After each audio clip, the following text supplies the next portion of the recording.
Assalamualaikum warahmatullahi taala wabarakatuh.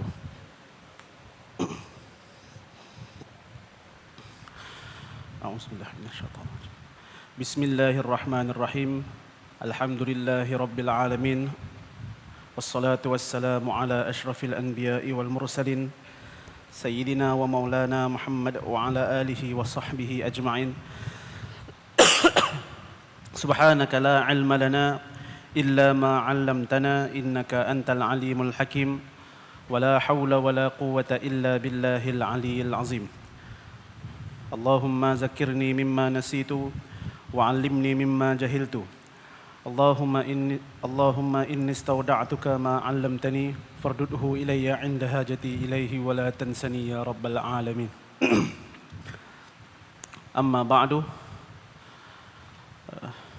yang saya muliakan para alim ulama, tuan-tuan guru, para habaib, asatizah, Tun, Tan Sri, Datuk Sri, dan orang-orang yang berkhidmat di jalan Allah Subhanahu wa taala. Seterusnya kepada hadirin jemaah sekalian. Jadi alhamdulillah, bersyukur kepada Allah Subhanahu wa taala dengan kurniaan rahmat Allah, limpahan kurniaan rahmat Allah, Allah mengizinkan lagi untuk kita hidup lagi di atas muka bumi ini, untuk kita bernafas. Tujuannya tak lain tak bukan ialah untuk menambahkan amalan baik dan meminta ampun di atas kesalahan-kesalahan kita. Di hari Jumaat yang penuh barakah, hari yang sangat mulia, yang mana kemuliaannya melebihi daripada kemuliaan hari raya Aidil Fitri dan juga hari raya Aidil Adha. Di hari yang baik, di tempat yang baik, di waktu yang baik, bersama-sama dengan orang-orang yang baik. Sebelum saya terlupa, sama-samalah bagi sesiapa yang masih belum berniat i'tikaf, maka sama-sama kita niat i'tikaf. Nawaitul i'tikaf fi hadzal masjid lillahi ta'ala. Qala Allah Subhanahu wa ta'ala, wal takun minkum ummatan yad'una ilal khair wa ya'muruna bil ma'rufi wa yanhauna 'anil munkar wa ulaika humul muflihun. Allah Subhanahu wa taala berfirman, maka jadilah kamu maka jadilah di kalangan kamu ummatun, satu umat, yad'una ilal khair, yang mengajak kepada kebaikan, wa ya'muruna bil ma'ruf, menyuruh untuk buat kebajikan, wa yanhauna 'anil munkar, dan umat yang mencegah daripada kemungkaran. Wa ulaika humul muflihun, dan mereka lah orang-orang yang berjaya. Jadi dalam ayat Al-Quran ni Allah mengarahkan untuk kita jadi satu umat yang mana umat yang sentiasa mengajak kepada kebaikan. Jadi umat Nabi Muhammad, kemuliaannya adalah kita adalah umat yang memegang kerja para rasul, iaitu kerja mengajak orang buat baik, mencegah orang buat kemungkaran. Kita memegang kerja rasul, tetapi kita bukanlah rasul. Kita memegang kerja nabi, tapi kita bukanlah nabi. Sebab itulah nak mengajak orang buat benda baik, tak tunggu nak jadi baik. Nak mengajak orang buat kebaikan, nak ajak orang solat, nak ajak orang bersedekah, tak perlu tunggu kita ni nak jadi baik, tapi hendaklah kita sentiasa mengajak orang buat kebaikan sampailah kita ni jadi baik. Sebab itulah di hujung ayat Allah sebut wa ulaika humul muflihun, dan mereka inilah orang-orang yang berjaya. Berjaya yang dimaksudkan macam mana? Iaitu berjaya menjadi orang yang baik, berjaya meninggalkan kemungkaran. Sebab kalau nak tunggu kita ni perfect, nak tunggu kita ni tak buat dosa langsung, sampai ke sudah takkan ada orang yang bagi tazkirah. Jadi macam itulah. Sama-samalah kita sentiasa memberi tazkirah, mengajak orang buat benda baik. Kerana itu adalah khususiyah umat Nabi Muhammad sallallahu alaihi wasallam. Jadi tengah hari ini saya bercadang untuk bercakap berkenaan dengan solat subuh. Memandangkan masjid akan buat program gegau subuh. Tak lama lagi, boleh bacalah di skrin di hadapan, waktunya bila, maklumat jadualnya macam mana, program apa yang akan diadakan. Jadi dalam surah Al-Baqarah ayat 238, Allah Subhanahu wa taala berfirman, a'udzubillahi minasyaitonirrajim, hafizu 'alas salawati was salatil wusta wa qumu lillahi qanitin. Jadi dalam ayat ini Allah berfirman, bermaksud hafizu 'alas salawat, hendaklah kamu jaga atas solat. Solawat jamak bagi solat. Jadi Allah suruh jaga semua solat. Kemudian Allah sambung lagi, was-salatil wusta, dan juga solat wusta, solat pertengahan. Jadi ulama berkhilaf, solat wusta ni adakah solat subuh ataupun solat asar? Ada sebahagian mengatakan solat subuh, ada sebahagian mengatakan solat asar. Solat yang berada di tengah-tengah. Dan kedua-dua solat ini memang mempunyai fadilat yang sangat besar. Sebab apa dua solat ni mempunyai fadilat yang besar? Sebab dua-dua solat ni kalau kita nak buat secara berjemaah di masjid adalah satu cabaran yang besar. Tak? Solat subuh makruflah mengantuk. Waktu yang sangat mengantuk subuh. Dan solat asar adalah waktu yang sangat sibuk. Waktu yang mana biasanya kalau kita ni bekerja, biasanya start pukul 8, habis pukul 5 tak? Itu waktu solat asar tu. Dan kebiasaannya mana-mana pun lah, waktu yang pack, waktu yang busy ialah penghujung waktu kerja tu. Sebab apa nak siapkan? Apa yang nak kena siapkan hari ni? Kena pula setengah-setengah syarikat, pukul 5 tu lah baru nak start meeting. Pukul 5 nak kena balik dah, waktu tu lah bos panggil nak meeting. Tak? Jadi waktu asar ni adalah waktu yang mana manusia ni sibuk. Tapi tak apalah, kita ambil waktu subuh. Waktu subuh ni adalah waktu yang berat. Sebab apa? Waktu itu adalah waktu yang sangat mengantuk. Sebab itulah Allah khususkan jaga solat dan juga solat wusta, iaitu solat asar dan juga solat subuh. Firman Allah Subhanahu wa taala dalam ayat yang lain, aqimis salata liduluki syamsi ila ghasaqil lail wa qur'anal fajri inna qur'anal fajri kana mashhuda. Surah Al-Isra ayat 78. Aqimis salata, hendaklah kamu mendirikan solat, liduluki syamsi ila ghasaqil lail, daripada tergelincirnya matahari sehingga pertengahan malam. Maksudnya tergelincir matahari waktu zuhur lah. Malam maghrib dan isyak. Maksudnya zuhur, daripada zuhur sampai ke isyak. Zuhur, asar, maghrib dan isyak. Allah sebut 4 solat ni dalam sekali harung. Sebab kata orang Melaka sekali harung. Kemudian Allah sambung wa qur'anal fajri, serta Quran fajar. Tak? Untuk subuh Allah khususkan. Allah tak sekalikan dengan solat-solat lain. Allah khususkan selepas tu wa qur'anal fajri. Jadi Quran ni maksud dia apa? Kalau ibarat Al-Quran, ada perkataan alif lam, maka itu bermaksud kitabullah, kitab Allah yang diturunkan ke atas Nabi Muhammad.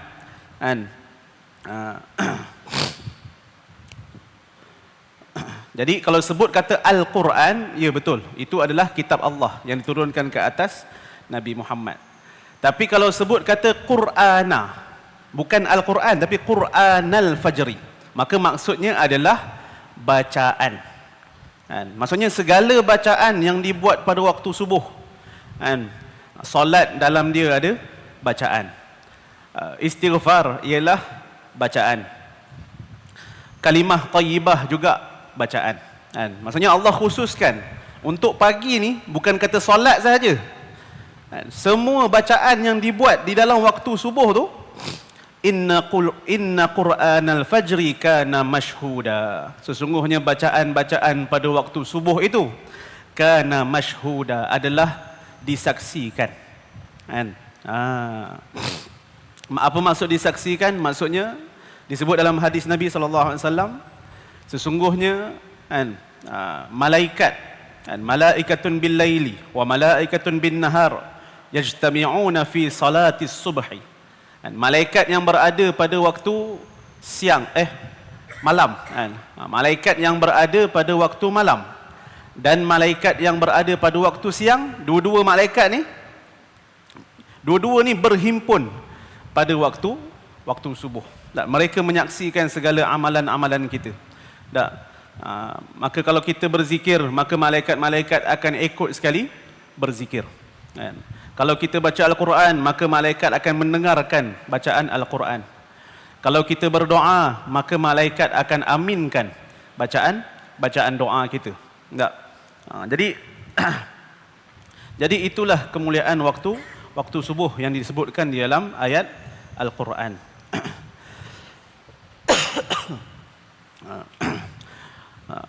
Dan juga disebut di dalam hadis Nabi SAW, man ghada ilal masjid, sesiapa yang pergi ke masjid, pergi pada waktu pagi, aw raha, ataupun pergi untuk solat asar, a'addallahu lahu nuzulan,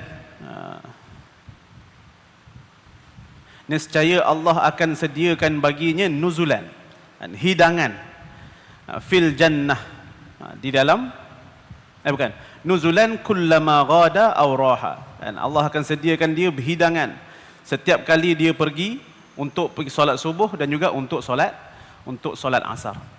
Kan?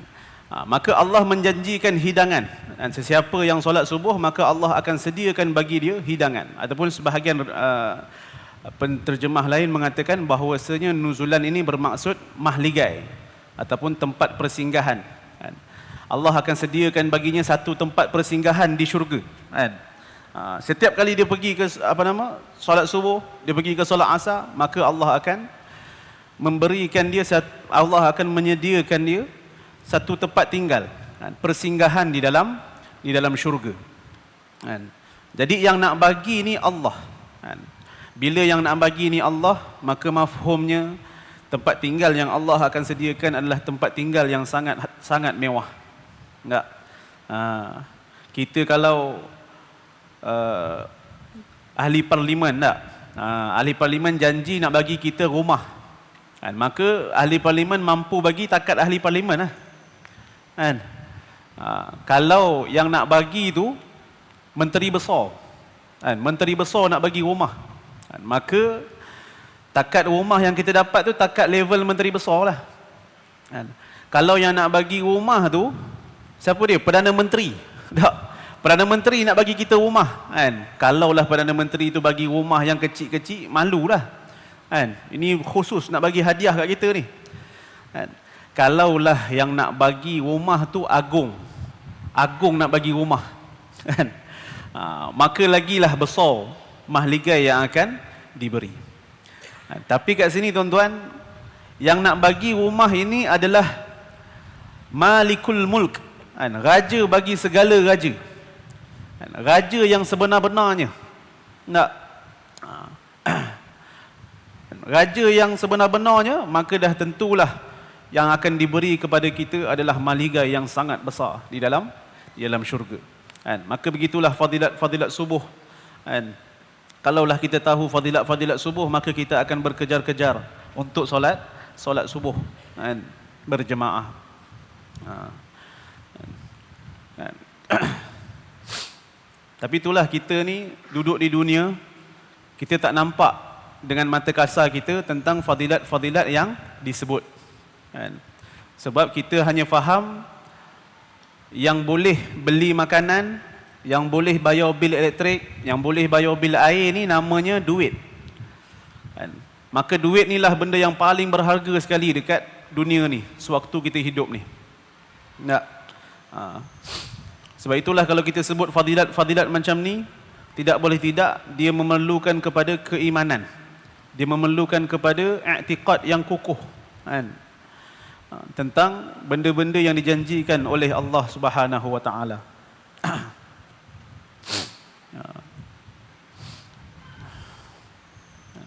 Kemudian Nabi SAW disebut juga pada hadis yang lain bahawasanya Nabi sebut sesiapa yang solat subuh. Sebab itulah tuan-tuan, kalaulah masjid ni, tak, masjid alami, menawarkan sesiapa yang datang masjid akan dapat seorang RM5,000. Siapa datang masjid dapat seorang RM5,000, kan? Bukan kata orang Melaka, orang Negeri Sembilan pun sampai, kan? Bukan kata orang Negeri Sembilan, orang Perlis sanggup mai datang masjid. Sebab apa? Sebab betapa berimannya kita, betapa percayanya kita bahawasanya the power of money, kan? Kekuatan duit tu, kan? Maka kita sebagai orang yang beriman, tak cukup untuk kita kumpul duit dunia, kan? Tak salah cari duit, tak salah, kan? Siapa yang kata cari duit salah tu maksudnya belajar tak habis. Jangan ikut orang macam tu. Cari dunia tak salah, cari duit tak salah, kan? Bahkan para sahabat mereka adalah orang-orang yang hebat dalam mencari duit. Nabi sendiri pun adalah orang yang hebat dalam bidang ekonomi. Tapi itu tak boleh nak cerita sekarang lah, kan? Waktu yang lain.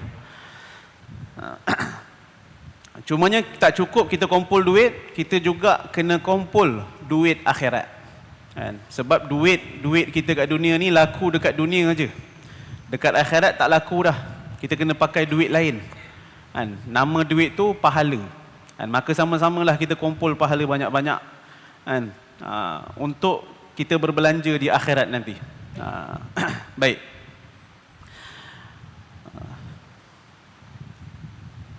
Kemudian hadis Nabi yang lain, Nabi sebut sesiapa yang solat subuh berjamaah maka dia dalam jaminan Allah. Sesiapa yang solat subuh berjamaah maka dia dalam penjagaan Allah, kan? Maksudnya siapa yang solat subuh berjamaah, Allah akan jaga dia pada hari itu. Jadi kita seharian kita, kan, waktu kita naik kenderaan, waktu kita bekerja, maka kita nakkan suatu penjagaan, satu security. Maka orang yang solat subuh berjamaah, maka dia akan dapat penjagaan Allah. Maka jangan kamu ceroboh jaminan Allah. Nabi arahkan, kan? Maksudnya orang yang solat subuh berjamaah ni di dalam jaminan Allah, kan? Maka jangan kita ceroboh jaminan Allah. Sebab itulah ada seorang governor pada zaman Bani Umayyah, kan? Namanya Hajjaj, kan? Hajjaj bin Yusuf, tak silap saya, kan? Hajjaj ni memang satu nama yang terkenal lah, kan? Dia ni seorang yang sangat kejam, kan? Seorang yang banyak, hatta para sahabat pun ada yang dibunuh oleh Hajjaj ni, jahat, kan? Dia orang Islam, cuma banyaklah kata-kata pemerintahan yang zalim, kan? Banyak orang yang dibunuh di tangan Hajjaj. Jadi Hajjaj ni dia orang yang kejam, tetapi sebelum dia nak jatuhkan hukuman bunuh, dia akan tanya orang tu, pagi tadi hang solat subuh berjamaah tak? Tak. Kalau dia kata aku solat subuh berjamaah, maka orang itu akan ditangguhkan hukuman, kan? Sampai bila? Sampai dia tak bangun untuk jemaah. Tak. Sebab apa? Sebab Hajjaj ni, jahat-jahat dia pun, dia tak berani nak langgar jaminan Allah, kan? Dia tak berani nak langgar jaminan Allah. Sebab itu kalau orang-orang Arab, kan, biasanya budak-budak Arab ni, kalau dia tak buat kerja rumah, kan? Bila guru bagi homework, dia tak buat kerja rumah, maka dia akan bagi tahu pada guru dia, sallaitu subha jama'atan, kan? Pagi tadi aku solat subuh jemaah, kan? Maka bila guru dia dengar, fahamlah, kan? Bila guru dia dengar, faham, kan? Supaya tak nak kena rotan, kan? Jadi dalam jaminan Allah, orang yang solat subuh ni dalam jaminan Allah. Jadi kita melihat macam mana jadual Nabi SAW, yang mana Nabi selepas Isyak, Nabi terus pergi ke tidur. Lepas Isyak terus tidur. Maksudnya lepas Isyak, maka Nabi akan bersembang sekejap dengan isteri dalam 15 ke 20 minit. Kalau kita lihat dalam kitab-kitab hadis ada, yang mana Nabi lepas Isyak, Nabi takkan terus pergi bersembang dengan isteri sekejap dalam 15 ke 20 minit. Waktu tu isteri akan curhat lah kan. Kemudian lepas daripada berbual dengan isteri, maka Nabi akan istighfar sebanyak 70 ke 100 kali kan. Maksudnya daripada 70 ke 100 kali. Maksimumnya 100, sekurang-kurangnya Nabi akan istighfar sebanyak 70 kali. Kemudian Nabi akan muhasabah. Akan muhasabah balik dalam hari ini, apa yang aku buat apa semua, tengok dalam sehari, dalam jadual tu daripada pagi sampai ke malam, apa yang Nabi buat. Jadi kalau kita tengok jadual Nabi ni, dan kita tengok waktu Isyak di Malaysia lebih kurang 8 lebih, kan, maka mungkin kita boleh tidur dalam pukul 9.30 macam tu dah boleh tidur dah, kan, mengikut jadual Nabi. Nabi memang setiap hari macam tu, akan tidur awal. Maka kalaulah kita tidur awal, maka automatik kita akan bangun awal. Maksudnya kalaulah kita tidur pukul 9.30, 10.30, 11.30, 12.30, 1.30, 2.30, 3.30, ambillah 6 jam. Nak sedap sikit 6 jam. Maka 3.30 automatik kita akan bangun. Dah cukup dah tidur. Paling lambat pun 4.30. Itu dah 7 jam lah tu tidur. Kan? Maka Rasulullah punya jadual macam tu. Kan? Pernah tak Nabi tidur lewat? Nabi pernah tidur lewat. Kan? Nabi pernah tidur lewat. Yang mana kalau ada urusan penting, maka Nabi akan tidur lewat. Kan? Contohnya sahabat bertanya pasal hukum hakam. Kan? Ataupun ada urusan negara, kan? Ada urusan Madinah, maka Nabi akan tidur lewat. Tapi selalu ke? Kadang-kadang. Selalunya Nabi akan tidur awal. Kan? Dan Nabi akan tidur lewat. Jadi sama-samalah kita mengikut gaya hidup Nabi SAW sebagai idola kita, kan, dengan cara tidur awal. Kan? Maka automatik kita akan bangun awal. Kan? Dan akhir sekali saya nak sebut tentang satu amalan yang mana amalan ini sangat ringan. Kan? Amalan ini sangat ringan, tetapi ganjarannya sangat besar. Iaitu Nabi kata, sesiapa yang istighfar 3 kali sebelum solat subuh. Sebelum solat subuh, kan, antara azan dan iqamah tu, dia istighfar sebanyak 3 kali. Tak banyak pun. 3 kali, apa jawapan dia? Nescaya Allah akan ampunkan segala dosa dia. Walaupun dosa dia sebanyak buih di lautan. Mudah sangat, kan, istighfar 3 kali, kan, sebelum daripada solat subuh, maka Allah ampunkan seluruh dosa dia. Kan, walaupun dosa dia sebanyak buih di lautan. Jadi itu sahajalah yang nak saya sampaikan. Saya minta maaf, kan, kepada para alim ulama yang ada datang. Sekiranya saya ada tersalah dan semestinya ada salah, tolong perbetulkan dan bagi nasihat. Sebab saya ni budak baru belajar. Aqulu qawli hadza wa astaghfirullah li wa lakum. Wassalamualaikum warahmatullahi taala wabarakatuh.